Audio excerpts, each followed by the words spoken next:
como ponente al doctor Raúl Bon Hernández, ¿sí? Él es graduado en química y maestría también por la Universidad de Oriente. Es doctor en química también por la Universidad de Sao Paulo y tiene un postdoctorado en bioquímica en la Universidad de Sao Paulo.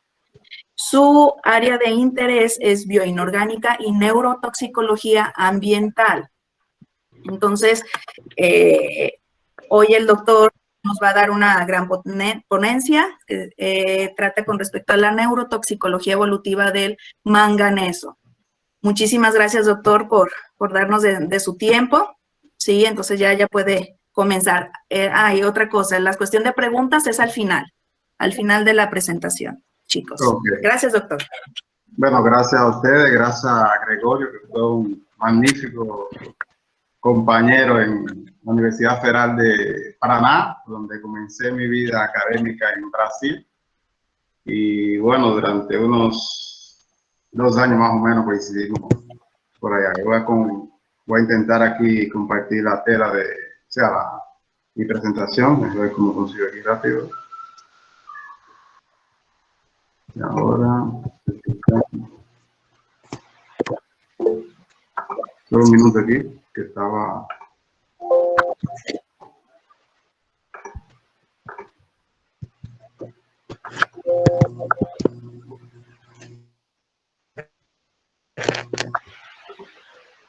Bueno, creo que... A ver si ahora sale. Una tela entera.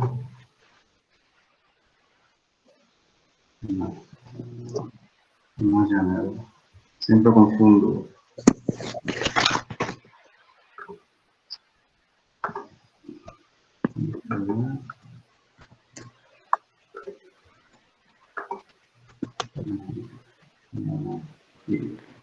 Es un botón que tienes como por ahí de compartir pantalla, Raúl. Sí, no, ¿Sí compartir?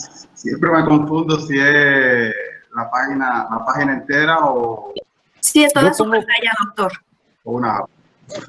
Ponga presentar pantalla completa. Listo. Ahora está apareciendo, ¿no? Sí, ya. Listo, ya. Ok.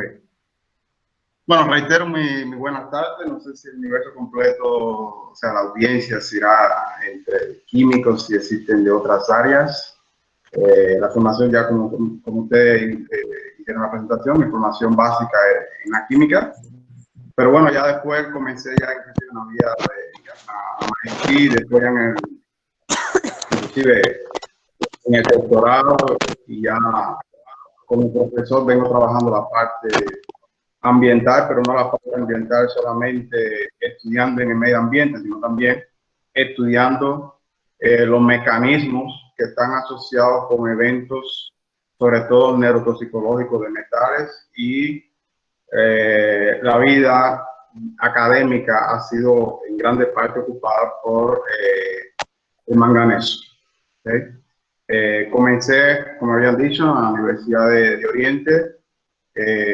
Luego hice parte de mi vida profesional dentro de un centro de toxicología, donde desarrollé actividades en la parte de ecotoxicología. Con eso llegué a la Universidad Federal de Paraná, en Brasil, y luego di continuidad continué mi doctorado en Sao Paulo, donde hoy también desarrollo mis actividades, siempre también trabajando en colaboración con otras instituciones. Hoy creo que la gente puede tener un punto de contacto también con México, que hacía rato también quería hacer algunas cosas de forma conjunta. Tal vez esto sea un punto de partida. La toxicología evidentemente se puede estudiar y se ha estudiado por varios grupos, ¿no? Y dentro de ese escenario tenemos los metales sobre todo porque prácticamente el 70% del sistema periódico está formado por elementos metálicos.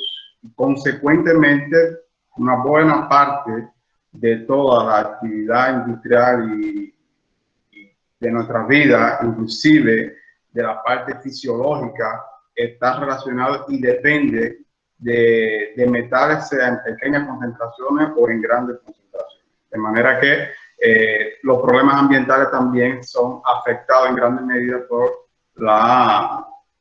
por la presencia de metales, y consecuentemente las actividades socioeconómicas también afectan cómo esos metales aparecen en el medio ambiente. Algunos son esenciales, que tengan una presencia ya natural, que debe,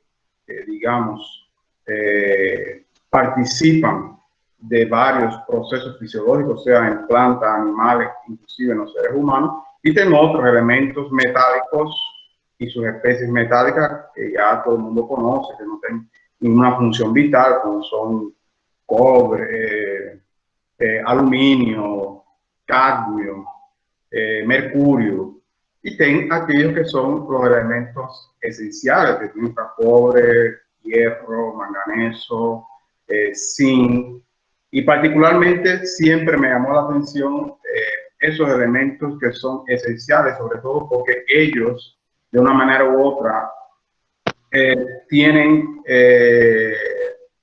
las concentraciones con que aparecen en ese sistema fisiológico son bastante pequeñas cuando comparado con el medio ambiente, además, lo que indica que cualquier desequilibrio en esas concentraciones puede afectar inclusive el funcionamiento de otros metales, y eso puede llevar a una situación, digamos así, para que pueda ser entendida de una manera para todo el público, una situación caótica para las células y para los organismos. Eso es lo que tengo ocupado grande parte mis actividades, sobre todo en lo que se relaciona a la contaminación con metales, y cuáles son los eventos toxicológicos que pueden también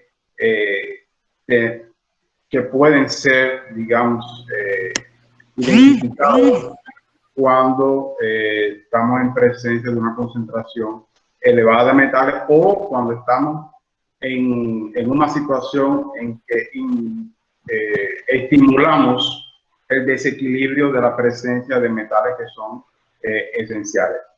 Una cuestión bien importante que debemos tener presente es que el comportamiento de los elementos esenciales, cuando podemos hacer un paralelo entre el medio ambiente externo a los seres vivos y lo que ocurre fisiológicamente, en muchos momentos tienen bastante semejanza.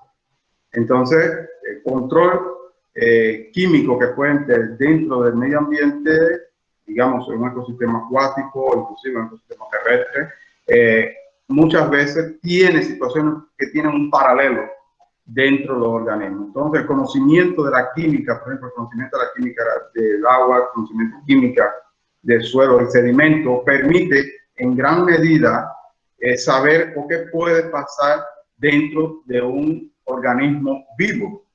Y herramientas que permiten hacer eso son las que son conocidas como el fraccionamiento químico o la especiación química, que no es más que conocer en qué grupo, cómo se presenta ese metal o qué forma química de ese metal está presente. Cuando miramos el sistema periódico, vemos los elementos,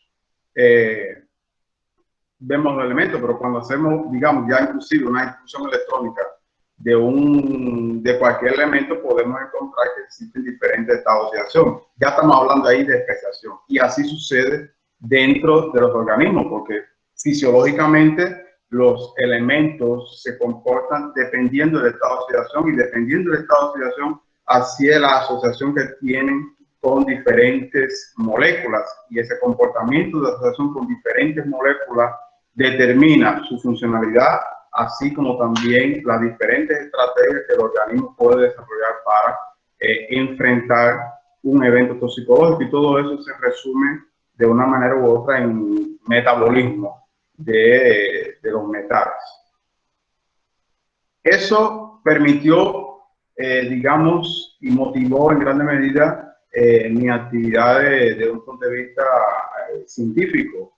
Comentaba en el inicio que lo que puede suceder, digamos, en esos ecosistemas o en esos sistemas, digamos, recursos acuáticos, en suelo, en sedimentos, puede encontrarse también en los seres humanos. Por eso que citaba las estrategias analíticas que son de fraccionamiento químico y de especiación química. Exactamente, cuando estamos hablando de fraccionamiento químico, me permite identificar dentro de un sistema, digamos, un sistema acuático, si ese elemento, y aquí estoy citando el ejemplo específico del manganeso, que está ocupando parte de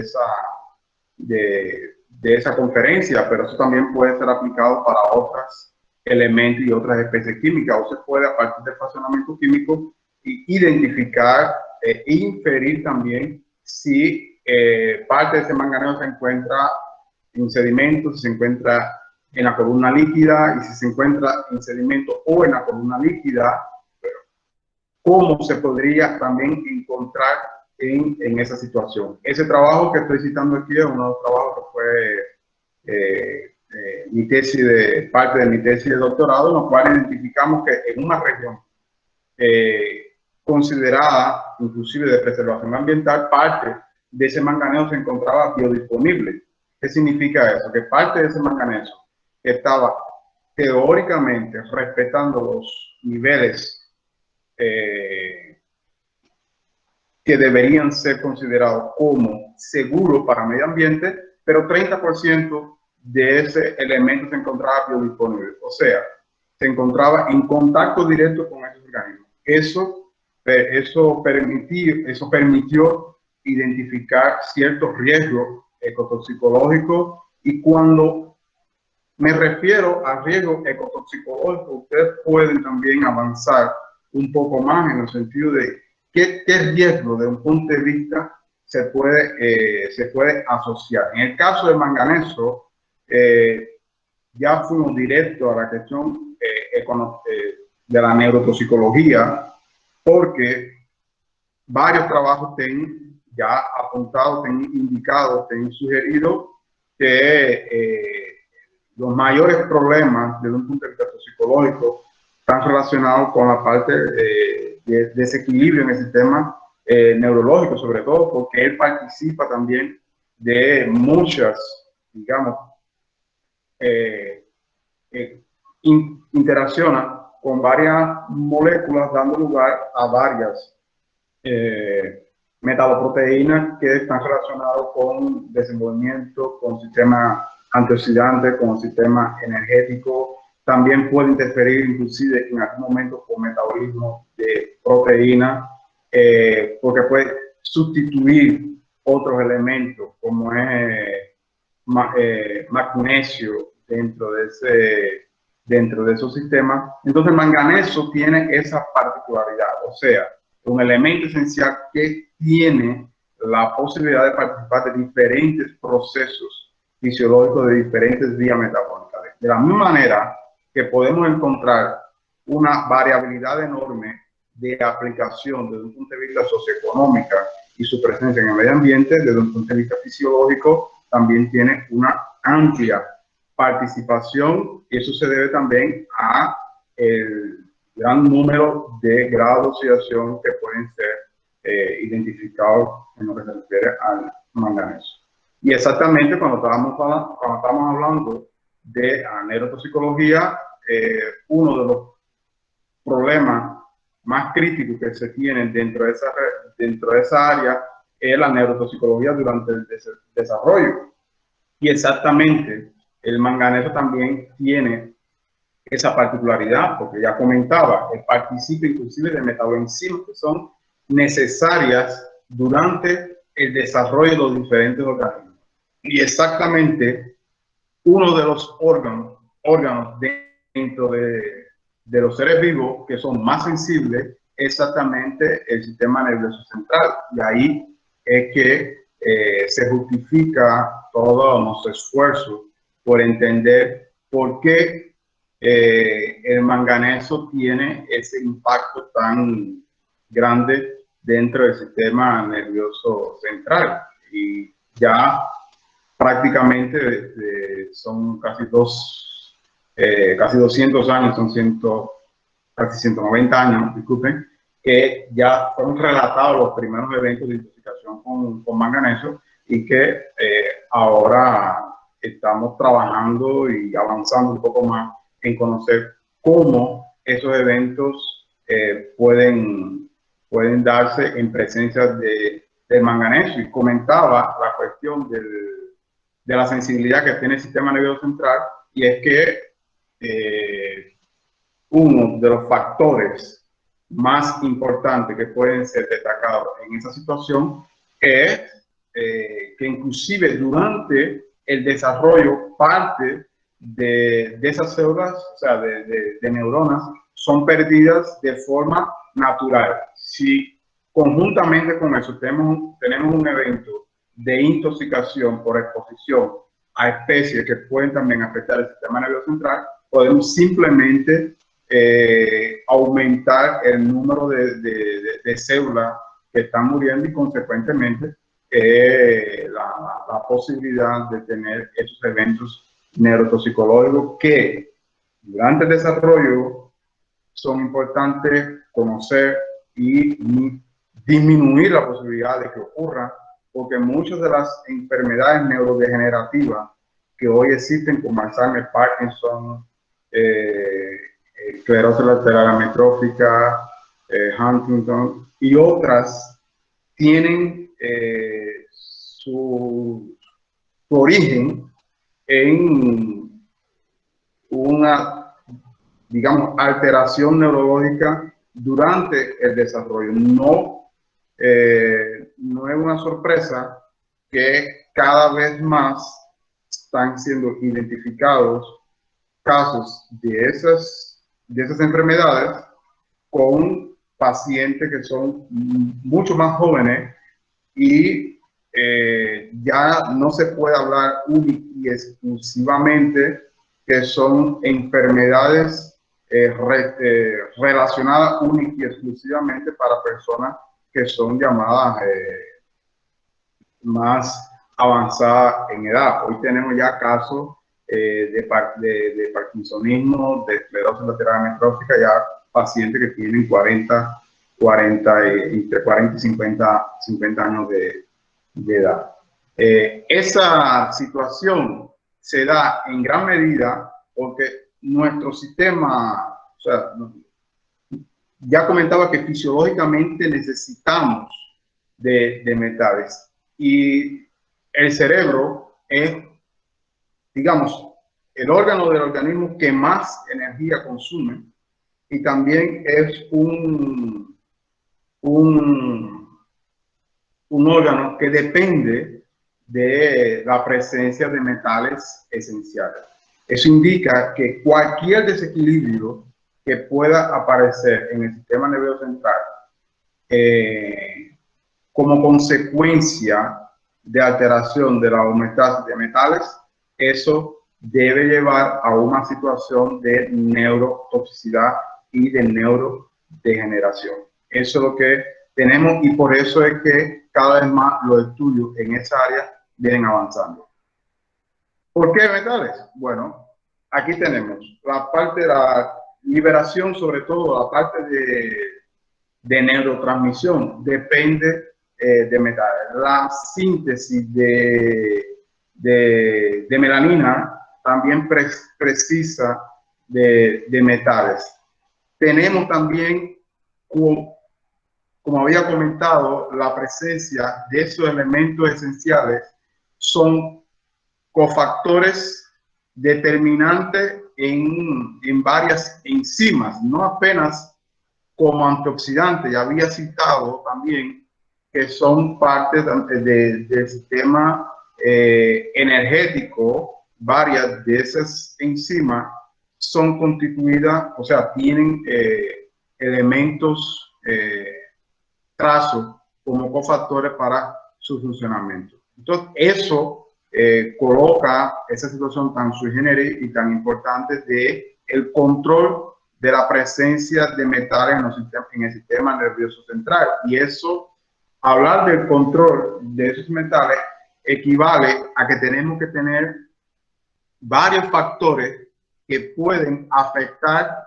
la presencia de esos metales, como es, digamos, los hábitos alimentares, la exposición también ambiental. Todo eso puede afectar la presencia de esos metales, que ya es digamos, una cuestión bastante establecida, como había ya relatado en el inicio de esa introducción, de la presencia de metales en el medio ambiente y los problemas que puede desencadenar, a donde las diferentes enfermedades neurodegenerativas están, esas hipótesis que relacionan con metales están nuevamente están ocupando nuevamente el espacio académico, porque cada vez más existen evidencias más convincentes de que existe una relación bastante directa de la exposición ambiental, sobre todo a diferentes factores ambientales que pueden estar afectando el funcionamiento fisiológico de diferentes organismos, y por eso que existen, digamos, el gran desafío es saber cómo esos metales están, digamos, desarrollando esos eventos toxicológicos a nivel del sistema nervioso central. Ese es el caso, digamos, de manganeso. Ya comentaba que llevamos prácticamente 2 siglos y todavía no tenemos un mecanismo específico.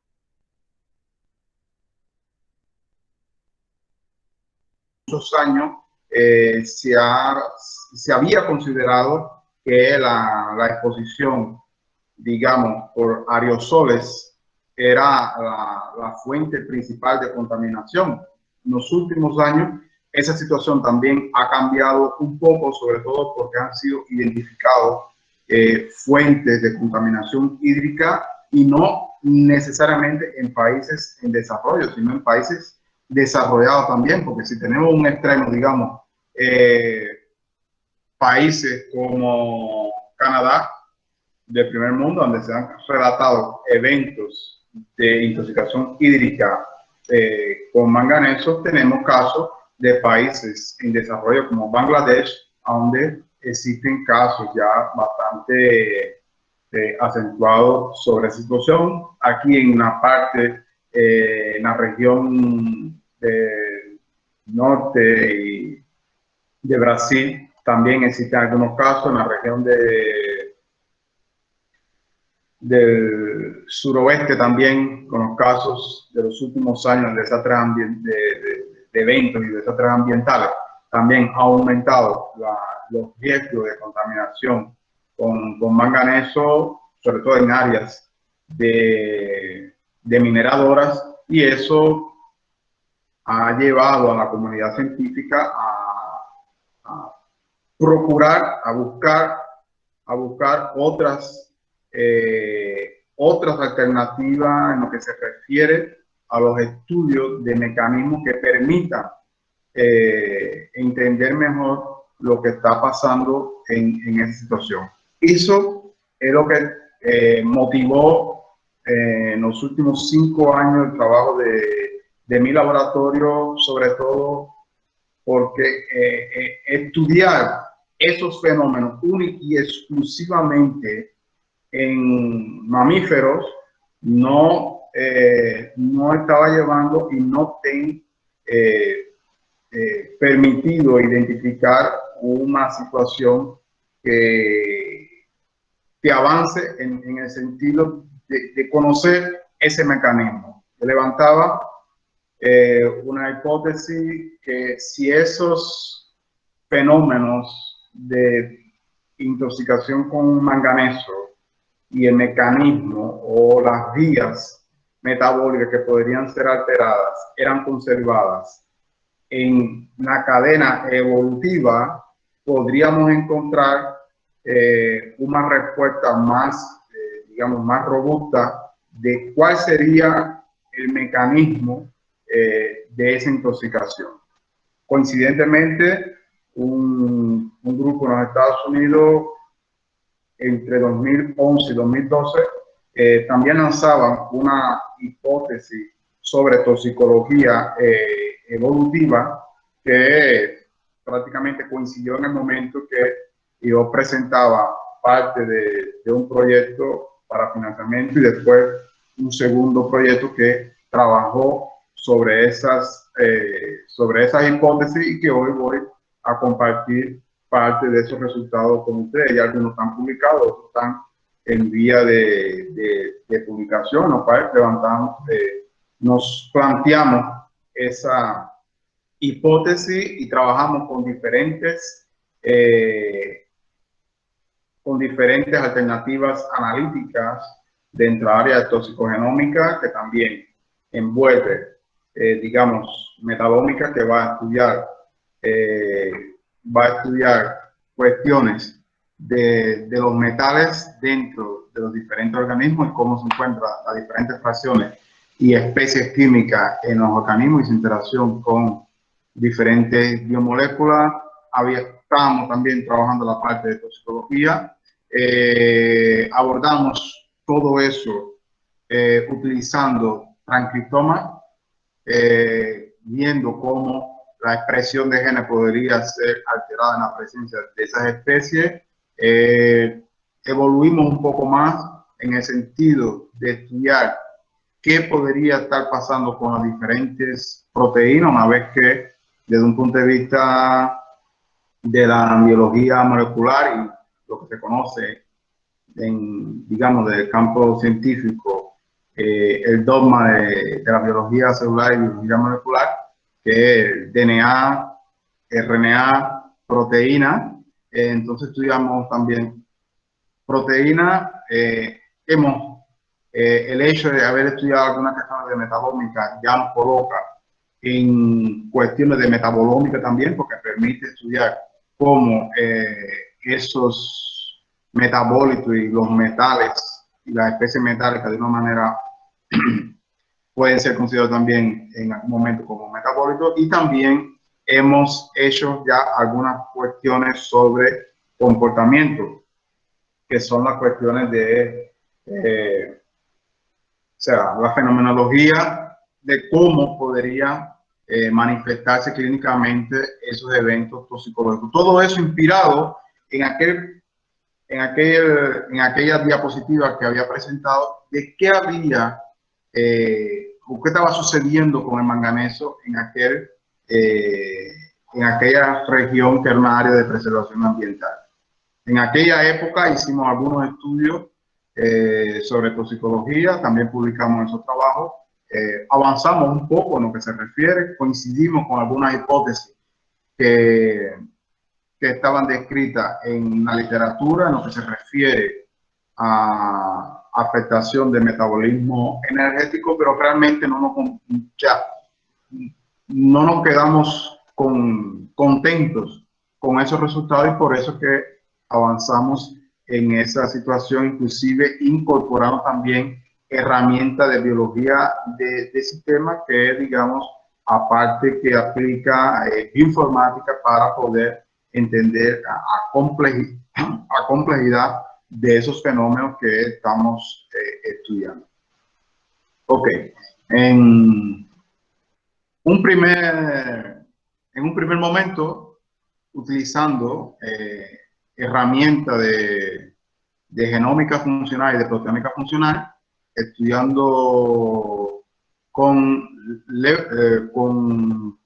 levaduras, pudimos identificar que había una alteración en metabolismo de proteínas bastante significativo, porque el manganeso estaba disminuyendo, digamos, la eficiencia del proceso del metabolismo de proteína, a partir de que identificamos en primer momento que había una disminución en la concentración de RNA, y eso iba a repercutir en la síntesis de proteínas. Y después, estudiando esa situación con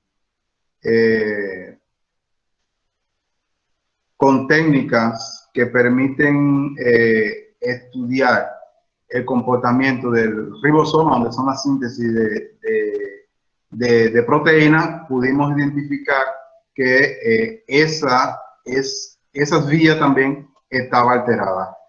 Los estudios que hicimos con genómica funcional permitió identificar diferentes genes que estaban alterados y con eso, a partir del uso de herramientas de bioinformática, pudimos identificar ese mapa de interacción de proteínas que tenemos aquí representado. Ese mapa de interacción de proteínas, conjuntamente con análisis de ontología genética, permitió también identificar qué vías estaban siendo afectadas con mayor importancia a partir de la exposición a el manganeso. Eso fue corroborado también con ensayos de PCR, o sea, de expresión génica también. Y lo más importante aquí, identificamos que sí, que ese desequilibrio en la metasa celular estaba relacionado con ¿qué? Con una disminución del metabolismo de proteínas y consecuentemente un aumento en el consumo de energía. Y eso guarda bastante relación, porque metabolismo de proteínas es uno de las vías metabólicas que más energía requiere dentro del funcionamiento de la célula. El problema es que el metabolismo de proteínas también es un proceso dependiente, sobre todo durante el ciclo celular, y eso de forma conjunta va a comprometer que el consumo, o sea, la producción de energía de la célula. Varias de las hipótesis que pueden ser encontradas en la literatura indican que el metabolismo energético es una vía, digamos, principal dentro de la toxicología que podría explicar la toxicología del manganeso. Nosotros estamos preocupados en saber cómo eso puede pasar o si es exactamente el metabolismo energético. Lo que estamos viendo es que existe una interrelación entre diferentes vías metabólicas. Identificar que una afectación en el metabolismo de proteínas puede ser inclusive primero que un comprometimiento del metabolismo energético nos lleva a pensar que un proceso clave dentro de la toxicología del manganeso está exactamente relacionado con un compromiso del metabolismo de proteínas. Y eso dialoga bastante con el acúmulo de proteínas que he identificado en diferentes enfermedades neurodegenerativas. Esos estudios que hicimos con levadura, aunque ahora se lo estoy presentando de una secuencia lógica de la vida científica, a veces nos coloca que comenzamos estudios en orden, digamos, no totalmente secuencial, aunque tenemos una hipótesis para defender, y eso se da inclusive en la medida también de cómo tenemos todos los recursos para poder desarrollar esos estudios. Pero bueno, lo importante es que cuando hicimos estos estudios subsecuentes con embriones del pez cebra, conocido como zebrafish también, identificamos que esos eventos toxicológicos dependían de la etapa de desarrollo de esos embriones. Identificamos también que a partir de estudios ya aplicando metalómica, que había un aumento, una bioacumulación de manganeso que lo habíamos identificado en un estudio precedente, en estudios con células neuronales, pero aquí lo corroboramos que había un aumento, una bioacumulación conforme había un aumento de la concentración, pero aquí digamos que refinamos un poco más el estudio porque no apenas estábamos identificando si había acumulación o no, es que también vimos dónde podría estar siendo acumulado ese manganeso y cuáles podrían ser sus consecuencias. Cuando hicimos un fraccionamiento, identificamos que parte de ese manganeso se encontraba, digamos, asociado a material que está relacionado con proteínas de membrana. Y si ustedes pueden consultar luego otra literatura, verán que parte del manganeso también está relacionado con muchas de esas proteínas que están relacionadas también con membrana o con transporte. Entonces, eso también dialogaba con parte de lo que está en la literatura, y aquí encontramos que esa concentración de manganeso estaba más relacionado con manganeso 2, y que esa concentración de manganeso 2 estaba afectando que la concentración de calcio, lo que tuvo una disminución en la concentración de calcio. Eso automáticamente también llamó la atención, porque eso levantaba otra hipótesis. Si hay una afectación en el metabolismo de calcio, eso puede estar relacionado también con una alteración de ¿qué? Del metabolismo de proteína. Y exactamente cuando estudiamos por transcriptómica qué podría estar pasando, identificamos que un volumen de proteínas que están relacionados con procesos de translación, que es la síntesis de proteínas, estaban siendo alterados, y lo que fue enriquecido también a partir de los estudios de bioinformática. Entonces, los resultados que estábamos teniendo, que obtuvimos ya con PCebra, corroboraba lo que encontramos con levaduras, en la cual metabolismo de proteína conjuntamente con células que están, proteínas que están relacionadas con metabolismo energético podrían estar siendo afectadas. Por eso es que ese cuadro que aparece aquí se está repitiendo. Es que la situación de alteración del metabolismo de proteínas asociado con el metabolismo energético estaba afectando también otras proteínas y otras vías que están relacionadas con ciclo celular, respuesta inmune, así, y eso puede llevar a un acúmulo de proteína. Entonces, eso, aunque fue un poco trabajoso en el inicio, pero bueno, ya comenzamos diríamos que a poder ir uniendo esas piezas en el rompecabezas que tenemos dentro del mecanismo del manganeso. Continuamos esos estudios y ya fuimos ya a estudiar esos eventos en células de mamíferos, y encontramos que cuando expusimos neuronos del cerebelo a especies de manganeso, cloruro de manganeso y un dietiocarbamato de manganeso, aunque con alguna diferencia tanto de levaduras para el pez cebra como para esas células neuronales, encontramos que nuevamente proceso de translación que está relacionado con metabolismo de proteína, tanto con una especie química o con otra especie química, eran, digamos, procesos que aparecían en primer plano de lo que eran afectados. Aquí de forma conjunta hicimos también estudios de metalómica y encontramos que hay un desequilibrio en diferentes especies metálicas de cobre y de hierro que pueden ser alterados, y eso fue, digamos, asociado con alteración de un conjunto significativo de proteínas que fueron las que permitieron desarrollar esos estudios de bioinformática y poder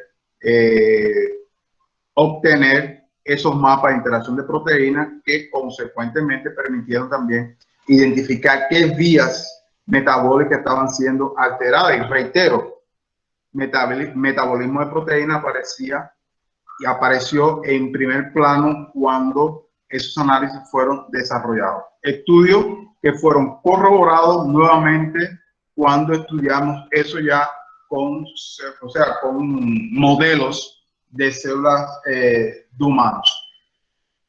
Entonces, lo que podemos ver aquí, disculpen que yo les haya sintetizado esa situación, pero lo más importante que quería transmitirles era que esos estudios, aplicando diferentes alternativas analíticas, permitieron identificar que el metabolismo de proteínas estaba siendo alterado en diferentes modelos independientemente de las formas químicas del manganeso que estaba siendo usado.